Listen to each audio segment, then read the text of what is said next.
চাকরি চাকরি থাকতো না, কই দিলাম। সম্মানিত উপস্থিতি, রাসূল সাল্লাল্লাহু আলাইহি সাল্লাম বলেছেন, নেশাদার দ্রব্য পান করা হচ্ছে এমন একটি অন্যায়, এমন একটি পাপ, যেটি হচ্ছে সমস্ত অন্যায়ের চাবি।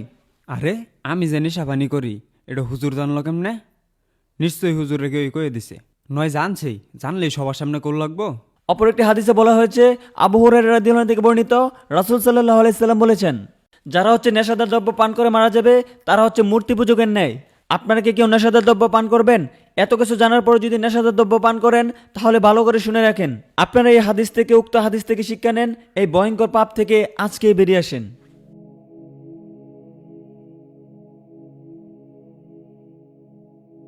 হুজুর বহেন।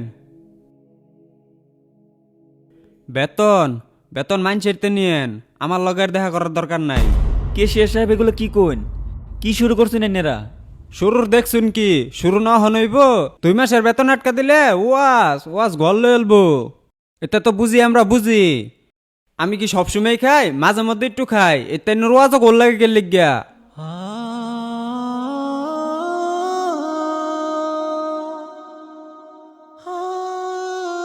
সম্মানিত উপস্থিতি, আমি ঘুষ নিয়ে কিছু কথা বলতে চাই। আপনারা যারা ঘুষ খান তারা ভালো করে শুনে রাখেন। আবু হুরায়রা রাদিয়াল্লাহু আনহু বলেন, যে ব্যক্তি ঘুষ গ্রহণ করে এবং প্রদান করে, দুজনকে রাসূল সাল্লাল্লাহু আলাইহি সাল্লাম অভিশাপ করেছেন।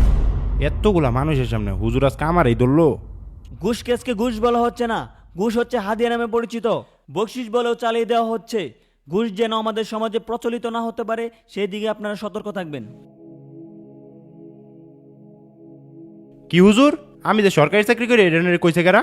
কেন সেক্রেটারি সাহেব, আপনি যে সরকারি চাকরি করেন এটা তো আমি আগের থেকে জানি, এটা আবার কেউ কইয়া দেওয়ার কি আছে? না, আপনি অবশ্যই জানেন আমি যে খাই। আপনি কি খান? একদিন সভাপতিরে ধরেন, একদিন কেশিয়ারে ধরেন, আজকে আমারে ধরছেন। আপনার ধরতে জামুকের লেগে আমি তো শুধু একটা বিষয় নিয়ে আলোচনা করছি, আমি তো কাউরে উদ্দেশ্য করে কিছু বলি নাই। হুজুর আপনি এই ওয়াজ শিখছেন করতে, আমি কি কিচ্ছু বুঝি না? আপনার চাকরি কেমনে করেন আমি দেখতাছি।